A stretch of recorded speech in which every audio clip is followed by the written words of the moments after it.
Bonjour, je suis Dr Ngou, médecin, pédiatre, et aujourd'hui on va vous entretenir sur un sujet qui va faire l'actualité un moment, mais pour lequel on souhaite qu'il ne fasse pas l'actualité un moment seulement.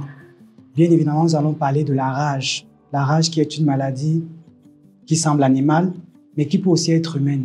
Et pour cela, nous avons un invité de marque, une vétérinaire spécialiste avec de l'ancienneté, avec le bagage qu'il nous faut pour cette interview. Je lui laisse le soin de se présenter. Je me présente, je suis Dr Sandrine Téné-Kéné, je suis médecin vétérinaire depuis 2008. J'ai un master en santé publique vétérinaire, donc je travaille activement dans la santé publique vétérinaire. Je suis présidente d'une association qui s'appelle Actolib et qui travaille dans la communication des risques, l'engagement communautaire, la lutte contre les zoonoses à travers le concept One Health et la promotion de la santé et du bien-être animal. Donc, il est question pour nous, pendant ce podcast, de faire le tour de la question sur la maladie en elle-même, son mode de transmission, les dangers, les risques et l'impact pour toute la société. Alors, Dr Kéné, pour revenir à ce sujet, est-ce que la rage concerne uniquement le chien? Non, la rage concerne les mammifères à sang chaud. Parmi lesquels l'homme, malheureusement. Donc, on peut avoir la rage chez le chien, le chat, et des autres mammifères aussi, comme les chevaux et les vaches, du moment où ils ont été mordus par un animal enragé. On a observé qu'on a des facteurs favorisants lorsqu'on parle de transmission de la rage chez les animaux. On peut avoir l'activité sexuelle 2 fois par an. De manière globale, vous allez avoir les chaleurs générales chez les chiennes, les femelles. Et avec la circulation des phéromones, lorsque les mâles ressentent les phéromones, souvent il y a des attroupements. Et vous savez que lorsque les chiens sont en meute, le comportement change. À l'intérieur de la meute, on va avoir des bagarres. C'est-à-dire que les chiens vont devoir se prouver l'un à l'autre qu'ils sont le mâle dominant qui mérite d'avoir la femelle. Et souvent, lorsqu'on a des clients, par exemple, j'ai un client qui avait commis l'erreur d'avoir 2 mâles et une femelle. Et ces mâles se battaient à mort. Un jour, on a dû justement retirer la femelle parce qu'il n'avait pas de paix lorsqu'il s'agissait de la période de chaleur. Donc, vous allez observer ça avec les chiens errants.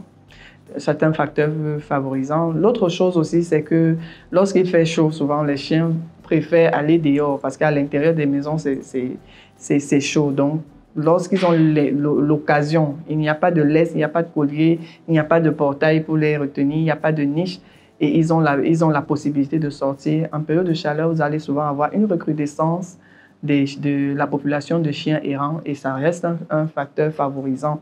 L'autre facteur aussi, c'est l'environnement. Lorsque la ville, il y a beaucoup d'immondices, les dépôts d'ordures ne sont pas entretenus, ne sont pas dégagés régulièrement, cela va favoriser la multiplication des chiens errants. Mais là, on ne parle que du chien, on a aussi les chats qui vont sortir. Chez les chats, c'est pareil. Si vous avez un chat mâle, vous allez vous rendre compte qu'en général, il fuit la maison dans la nuit parce qu'il va justement se reproduire. Et lorsqu'il se retrouve à l'extérieur, c'est des bagarres, c'est ainsi de suite. Donc, nous sommes en période de rentrée scolaire avec les classes. Donc, les enfants vont à l'école en groupe et reviennent en groupe. Et lorsque les enfants sont en groupe, on a aussi l'effet de groupe. Vous allez avoir un enfant qui est timide quand il est seul, mais lorsqu'ils sont en groupe de 3, 4 camarades, il a le courage d'attaquer un chien, de lancer les cailloux et ainsi de suite. De poursuivre même les chiens dans la rue. C'est ce que les enfants font. Et pendant justement nos descentes de sensibilisation, on leur demande souvent qui a déjà poursuivi un chien dans la rue. Et vous allez voir beaucoup de bras se lever. Donc, c'est des facteurs favorisants. Que faire d'un chien suspect de rage? Bon, un chien suspect de rage, c'est quoi déjà un chien suspect de rage? C'est un chien qui a mordu, voilà. C'est-à-dire qui a un comportement qui évoque les cas de rage. Donc, vous allez avoir un chien, une morsure, parce que souvent, on est interpellé parce qu'il y a une morsure. On a difficilement été appelé parce qu'on a vu un chien avec un comportement. C'est souvent, ce chien a mordu, on court d'abord chez le vétérinaire qui vous donne les orientations. C'est un chien qui a déjà changé de comportement.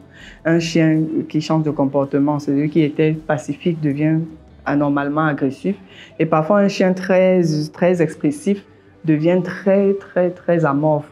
Donc, on a ce changement de comportement. On a une blessure, on a une morsure qui ne s'explique pas. C'est-à-dire, vous pouvez être là. En général, les chiens enragés viennent vous attaquer. Alors qu'on a des cas de morsures qui sont normales. Il fallait qu'on en parle. Toutes les morsures ne sont pas des morsures sujettes à la maladie. Si vous attaquez un chien pendant qu'il est en train de prendre son repas, il va vous mordre. Si vous marchez sur la queue d'un chien, il va se défendre. Donc, si vous tapez par exemple les enfants, quand on leur demandait qui a déjà poursuivi le chien, beaucoup levaient le doigt. Je dis, mais et vous ne pouvez pas vous étonner d'être mordu lorsque vous poursuivez un chien avec un bâton dans la rue. Donc, il y a des circonstances normales, mais il y a des circonstances suspectes. Donc, un chien qui vous attaque sans raison, un chien qui a changé de comportement et dont le voisinage peut attester que le chien a changé de comportement. Et lorsqu'on a justement un chien pareil, on l'amène vers les services compétents.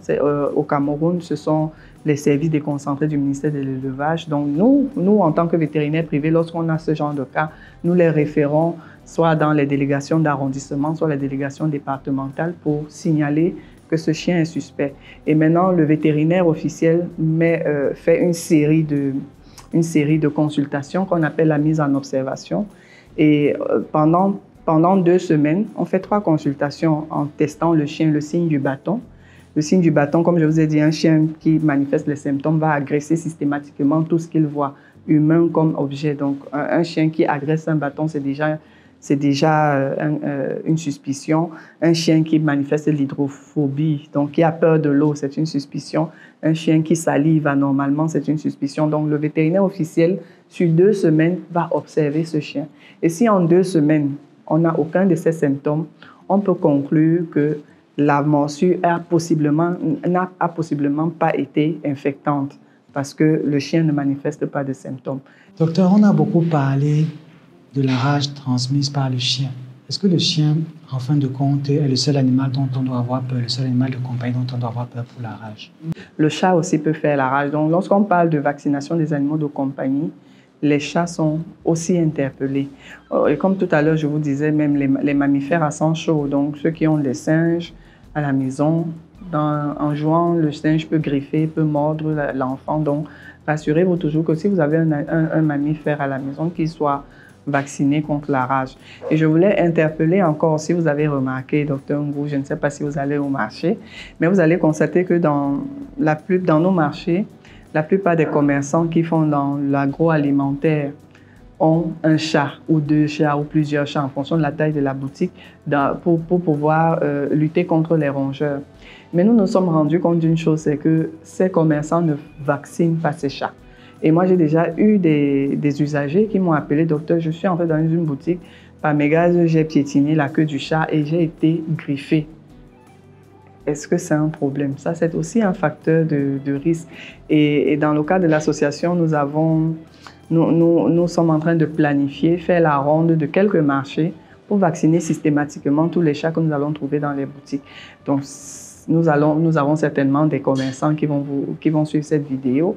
Ces animaux dans vos boutiques aussi peuvent transmettre la rage et peuvent vous empêcher de chercher l'argent que vous êtes en train de chercher. Et pourtant, c'est une maladie complètement 100% prévisible. Donc, faites-les vacciner aussi. Docteur, est-ce qu'il y a des similitudes entre la rage canine et la rage humaine au niveau des manifestations? Oui, on a des similitudes. On a justement les signes nerveux, puisque ce virus est à tropisme nerveux. Ce virus aime, c'est le système nerveux. Lorsqu'il entre dans l'organisme, tout ce qu'il cherche, c'est de se retrouver dans le tissu nerveux, donc nerf périphérique ou bien le système nerveux central. Donc, lorsqu'il arrive la manifestation de la rage chez l'humain, on va voir justement un changement de comportement. Vous allez avoir un comportement animalier, gesticulation, agitation. On va avoir aussi la paralysie des cordes vocales. Et cette paralysie se manifeste par paralysie des cordes vocales et paralysie du diaphragme aussi. Paralysie du diaphragme veut dire que le malade se bat pour respirer. Et pendant qu'il se bat pour respirer, il pousse des cris. Et à cause de la paralysie des cordes vocales, ces cris ressemblent étrangement à l'aboiement d'un chien. Donc, les gens vont dire qu'il aboie, mais en réalité, voilà l'explication scientifique. La paralysie aussi des sphincters, des cordes vocales, va lâcher les sphincters des glandes salivaires, donc on aura une hypersalivation. Et on a bien évidemment l'hydrophobie. Hydrophobie, c'est deux mots, hydrophobie, donc la peur de l'eau. Vous allez venir vers le chien ou alors l'humain déjà en train de manifester les symptômes avec même un verre d'eau, même une bassine d'eau, et vous allez le voir se débattre pour fuir l'eau. Photophobie, c'est la peur de la lumière, c'est-à-dire qu'il ne va pas supporter que vous allumiez la pièce, il va être plus calme lorsque vous allez le laisser dans la pénombre. L'autre chose aussi, c'est d'avoir la bonne information, de dire à vos enfants, si jamais vous êtes mordu, courez vous faire laver la plaie à grande eau d'abord. Même si vous avez été mordu dans la rue, cherchez rapidement un endroit où demandez de l'eau pour laver votre plaie avec de l'eau et du savon, de l'eau coulante. Ou alors, si on n'a pas un robinet, une bouteille en train de laver rapidement la plaie avec de l'eau et du savon et de signaler qu'on a été mordu. Mettez les enfants en confiance pour qu'ils soient capables de vous le dire. Et courir vers les centres de vaccination internationaux qui sont présents dans toutes les grandes villes. Et même lorsqu'on est dans une ville périphérique, on a des pharmacies de référence qui ont justement le protocole de sérologie antirabique. Donc, ce sérum antirabique qu'on peut administrer lorsqu'on vient d'être mordu. Vous devez le savoir en tant que parent. Vous devez avoir des contacts de médecins, de pharmaciens vers qui vous pouvez vous référer en cas de besoin. Maintenant, malheureusement, la rage, lorsque les symptômes sont déclarés, à 99,99%, on le dit même pour ne pas dire 100%, c'est qu'on évolue inévitablement vers la mort. L'objectif, c'est de ne pas arriver à avoir ces signes chez vos enfants. Dites à vos enfants que quel que soit le problème, la pensée qu'il doit avoir, c'est au lieu de dire « si mon père entend ça, je suis mort », c'est « oh, il faut que mon père sache ce qui est arrivé ». Travailler vraiment à cette confiance. De toute façon, on s'est rendu compte que beaucoup de cas chez les enfants arrivent parce que les parents n'ont pas été informés. Alors, nous sommes arrivés au terme de cette première partie avec des échanges extrêmement enrichissants. Vous retenez donc que la rage est une maladie à 100% prévisible et à pratiquement 100% mortelle lorsqu'elle a déjà été diagnostiquée et lorsque les manifestations ont commencé à être vues. Alors, nous allons vous revenir pour une prochaine séance dans quelques jours pour parler des mesures de prévention de la rage. Merci.